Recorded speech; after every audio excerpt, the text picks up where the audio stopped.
الحمد لله رب العالمين الرحمن الرحيم الحمد للہ رب العالمین والصلاة والسلام علی رسولہ الکریم اما بعد۔ ناظرین، آج کے اس ملاقات میں انشاءاللہ ہم نماز وتر کے حوالے سے گفتگو کریں گے۔ سب سے پہلی بات یہ ذہن میں رکھ لیں کہ نماز وتر اس کا تعلق صرف رمضان سے نہیں بلکہ سال بھر پڑھی جانے والی نماز ہے، سال کے 12 مہینے کی جانے والی عبادت ہے۔ وتر کو وتر کیوں کہا جاتا ہے؟ وتر کہتے ہیں عربی میں سنگل کو، طاق نمبرات کو، 1 3 5 یہ جو ہوتے ہیں وتر۔ اس کے مقابلے میں آتا ہے جفت، شفع، جس کی جوڑیاں ہوتی ہیں 2 4 6 8 10، اسے کہا جاتا ہے جفت۔ تو نماز وتر کو طاق نمبرات میں ختم کرنا چاہیے، 1 3 5 ایسے نمبرات میں ہی نماز وتر پڑھی جاتی ہے۔ اس نماز کا حکم کیا ہے؟ یہ فرض ہے یا واجب ہے یا سنت ہے؟ تو اس میں اہل علم کے 2 اقوال ہیں، 2 آراء ہیں۔ احناف کا کہنا ہے کہ نماز وتر یہ واجب ہے، اس کا مقام سنت سے اونچا ہے، سنت تو نہیں لیکن اس سے اونچا مقام اس کا ہے وتر کا۔ جمہور علماء کا کہنا ہے کہ نماز وتر یہ سنت مؤکدہ ہے، جس کی تاکید کے ساتھ، جس کا تاکیدی حکم آیا ہے، نبی صلی اللہ علیہ وسلم اس کا اہتمام کیا کرتے تھے، تاکیدی سنت ہے۔ اب جو لوگ کہتے ہیں کہ نماز وتر واجب ہے، ان کے دلائل کیا ہیں؟ سب سے پہلی دلیل ابو داؤد کی حدیث ہے، نبی صلی اللہ علیہ وسلم نے فرمایا الوتر حق علی کل مسلم، کہ وتر حق ہے ہر مسلمان کا، ہر مسلمان پر۔ تو یہاں پر حق کا ترجمہ واجب سے کرتے ہیں، یعنی وتر واجب ہے ہر مسلمان پر۔ فمن احب ان یوتر بخمس فلیفعل ومن احب ان یوتر بثلاث فلیفعل، جو بندہ چاہتا ہے کہ 5 رکعت وتر پڑھے تو 5 رکعت پڑھے، جو 3 رکعت پڑھنا چاہتا ہے 3 رکعت پڑھے۔ اب دوسری دلیل وہ دیتے ہیں کہ نماز وتر واجب ہے۔ ایک اور روایت آتی ہے، نبی صلی اللہ علیہ وسلم نے فرمایا، مسند احمد کی روایت ہے، ان اللہ زادکم صلاۃ وہی الوتر، اللہ تعالیٰ نے تمہیں ایک زائد نماز دی ہے اور وہ ہے وتر، فصلوها فيما بين صلاة العشاء الى صلاة الفجر۔ یہ ایک دلیل دیتے ہیں کہ اللہ تعالیٰ نے جو 5 نمازیں فرض کی ہیں اس کے علاوہ ایک اور زائد نماز تمہیں عطا کی ہے، تو یہ نماز واجب ہے، فرض تو نہیں لیکن واجب ہے، سنت سے اونچا اس کا مقام ہے، یہ ایک دلیل دیتے ہیں۔ اچھا، تیسری دلیل کہ اس وتر کی نماز واجب ہے، نبی صلی اللہ علیہ وسلم اس نماز کو سفر میں بھی پڑھا کرتے تھے۔ آپ کو پتہ ہے کہ پیارے نبی صلی اللہ علیہ وسلم سفر میں سنتیں نہیں پڑھا کرتے تھے، لیکن وتر کی نماز ایسی تھی جسے پیارے نبی سفر میں بھی پڑھتے، حضر میں بھی پڑھا کرتے۔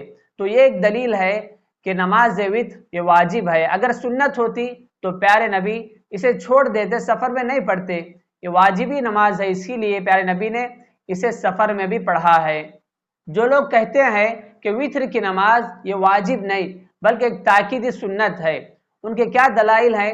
مسلم کی روایت ہے، ان عبداللہ بن شقیق، عبداللہ بن شقیق رضی اللہ تعالیٰ عنہ وہ بیان کرتے ہیں، میں نے حضرت عائشہ سے پوچھا، سألت عائشہ عن صلاة رسول اللہ صلی اللہ علیہ وسلم عن تطوعی، یعنی فرض نماز کے علاوہ پیارے نبی جو سنتیں نوافل جو پڑھا کرتے تھے اس حوالے سے پوچھا، تو حضرت عائشہ نے وہ ساری تفصیلات بتائی کہ پیارے نبی کون کون سے سنتیں پڑھا کرتے، نوافل پڑھا کرتے۔ تو اس میں آخر میں بیان کرتی ہیں، وَكَانَ يُصَلِّي مِنَ اللَّيْلِ 9 رَكَعَاتٍ فِيهِنَّ الْوِتْرُ، اور پیارے نبی رات میں 9 رکعات پڑھا کرتے، فِيهِنَّ الْوِتْرُ، اور اس میں وتر بھی ہوتی۔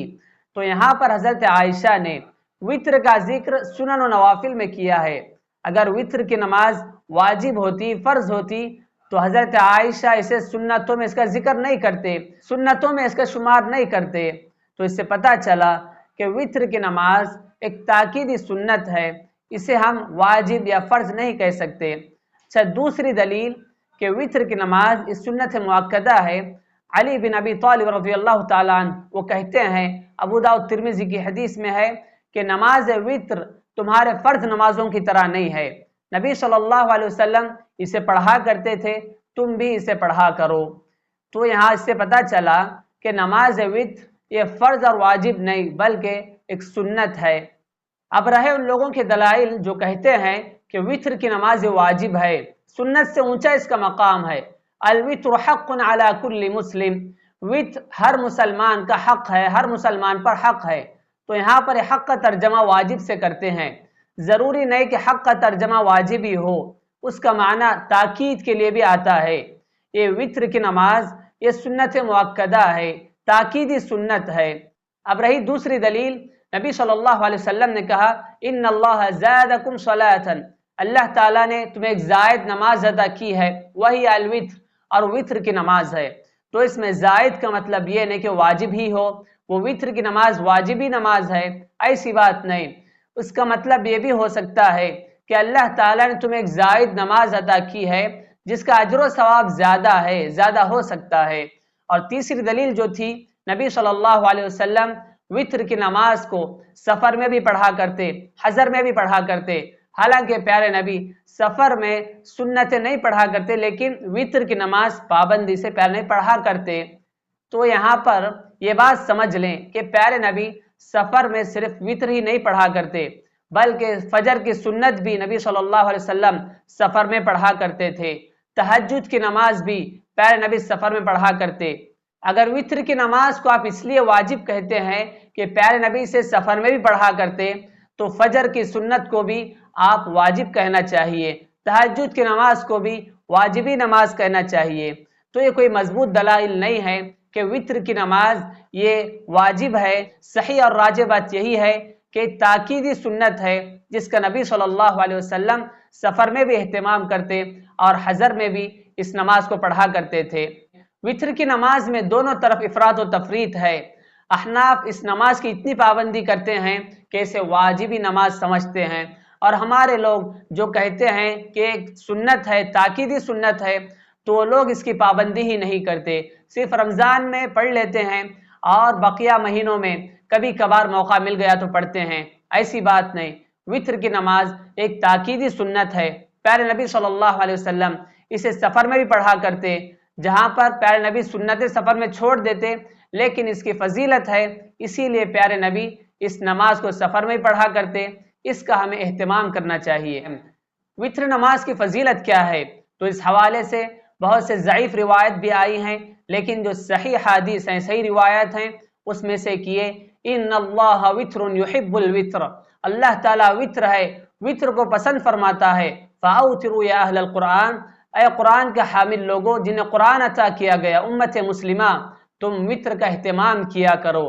تو اس حدیث سے پتہ چلا کہ اللہ تعالیٰ کے پسندیدہ نمازوں میں سے ایک نماز وتر بھی ہے، اس کا ہمیں اہتمام کرنا ہے۔ فاوتروا یا اہل القرآن۔ ایک دوسری فضیلت کہ پیارے نبی صلی اللہ علیہ وسلم اس نماز کو سفر میں بھی پڑھا کرتے، اس کی فضیلت تھی، اسی لیے پیارے نبی نے اس کا سفر میں بھی اہتمام کیا ہے۔ جہاں سفر میں پیارے نبی سنتیں نہیں پڑھا کرتے، وہاں پر وتر پابندی سے پیارے نبی پڑھا کرتے، تو اس سے بھی اس کی فضیلت کا اندازہ ہم لگا سکتے ہیں۔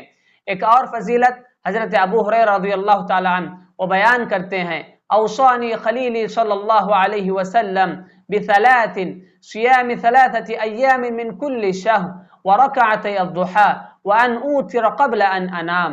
پیارے نبی نے مجھے 3 باتوں کی وصیت کی، نصیحت کی، صیام ثلاثة ایام، کہ میں ہر مہینے کے 3 دن کے روزے رکھا کروں، ورکعتي الضحى، اور چاش کی ضحیٰ کی 2 رکعت نماز پڑھوں، وان اوتر قبل ان انام، اور سونے سے پہلے میں وتر کی نماز ضرور پڑھ لیا کروں۔ تو اس سے ہم وتر کی نماز کا اندازہ لگا سکتے ہیں، اس کا اہتمام کرنا ہے۔ اسی لیے اہل علم کہتے ہیں کہ فرض نمازوں کے بعد سب سے فضیلت والی نماز اگر کوئی ہے تو وتر کی نماز ہے۔ نماز وتر کے رکعات کی تعداد کتنی ہے؟ تو اس میں اہل علم کہتے ہیں 1، 3، 5، 7، 9 رکعت تک آپ وتر پڑھ سکتے ہیں، بلکہ 11 اور 13 رکعت تک بھی ہمیں روایتیں ملتی ہیں۔ تو اس میں سب سے پہلے 1، 3، 5، اس کی دلیل یہ ہے، پیارے نبی نے فرمایا الوتر حق علی کل مسلم، وتر ہر مسلمان کا حق ہے۔ فمن احب ان یوتر بخمس فلیفعل، جو بندہ 5 رکعت پڑھنا چاہے وہ 5 رکعت پڑھے۔ ومن احب ان یوتر بثلاث، جو بندہ 3 رکعت پڑھنا چاہے فلیفعل، وہ پڑھے۔ ومن احب ان یوتر بواحدۃ، جو بندہ 1 رکعت پڑھنا چاہے فلیفعل، وہ 1 رکعت پڑھے۔ ابو داؤد کی روایت ہے۔ 7 اور 13 رکعت وتر کا ذکر کہاں پر ہے؟ سلمہ رضی اللہ تعالیٰ عنہ وہ بیان کرتی ہیں قالت كان النبي صلی اللہ علیہ وسلم یوتر ب13 رکعہ، پیارے نبی 13 رکعت وتر پڑھا کرتے تھے۔ فلما کبر وضعف، جب پیارے نبی عمر دراز ہو گئے، وضعف اور جسمانی کمزوری آ گئی، اوتر ب7، تو 7 رکعت پیارے نبی وتر پڑھنے لگے۔ تو اس میں 13 اور 7 رکعت وتر پڑھنے کی دلیل ہے۔ اب رہی 9 رکعت وتر پڑھنے کی دلیل، ابن عباس رضی اللہ تعالی عنہ ان کا قصہ صحیح مسلم میں طویل قصہ ہے، جس میں بیان کرتے ہیں کہ حضرت میمونہ رضی اللہ تعالی عنہ ان کے پاس وہ ایک مرتبہ گئے تو وہاں پر ابن عباس نے 9 رکعت کا ذکر کیا کہ پیارے نبی نے 9 رکعت وتر نماز پڑھی ہے۔ اور 11 رکعت کے حوالے سے ابو داؤد میں ہے کہ نبی صلی اللہ علیہ وسلم نے 11 رکعت نماز پڑھی۔ اور یاد رکھیں یہ رات کی تہجد نماز نہیں بلکہ صرف وتر نماز، 11 رکعت نماز پڑھی، جس میں 8 رکعت آپ نے کھڑے ہو کر پڑھی، 2 رکعت پھر بیٹھ کر نماز پڑھی اور پھر 1 رکعت آپ کھڑے ہو کر پڑھے۔ تو اس میں 11 رکعت کا ہمیں ذکر ملتا ہے۔ تو اس سارے دلائل سے آپ سمجھ گئے ہوں گے کہ وتر کی نماز اس حوالے سے 1، 3، 5، 7، 9، 11، 13 تک کا ہمیں ذکر ملتا ہے۔ نماز وتر پڑھنے کا طریقہ کیا ہے؟ تو اس میں سے ایک آسان طریقہ یہ ہے، جب آپ 7 رکعت، 9 رکعت، 11 رکعت پڑھ رہے ہوں تو اس میں 2 رکعت میں آپ سلام پھیر دیں۔ 2 رکعت پڑھی، سلام پھیر دیا، 2 رکعت پڑھی، سلام پھیر دیا، اس طرح 2 رکعت میں آپ سلام پھیر دیں اور آخر میں اٹھ کر 1 رکعت الگ سے پڑھیں۔ ہم میں سے اکثر لوگ 1 رکعت یا 3 رکعت وتر پڑھتے ہیں، تو یہاں پر 3 رکعت پڑھنے کا طریقہ میں بتا دوں۔ اس میں 2 طریقے ہیں۔ سب سے پہلا طریقہ یہ کہ آپ 3 رکعت ایک ہی تشہد کے ساتھ پڑھیں، مسلسل 3 رکعت پڑھیں، سلام پھیر دیں، یعنی 2 رکعت کے بعد بیٹھنا نہیں بلکہ 3 رکعت مسلسل پڑھ کر سلام پھیر دیں، یہ ایک طریقہ ہے۔ اس کی کیا دلیل ہے؟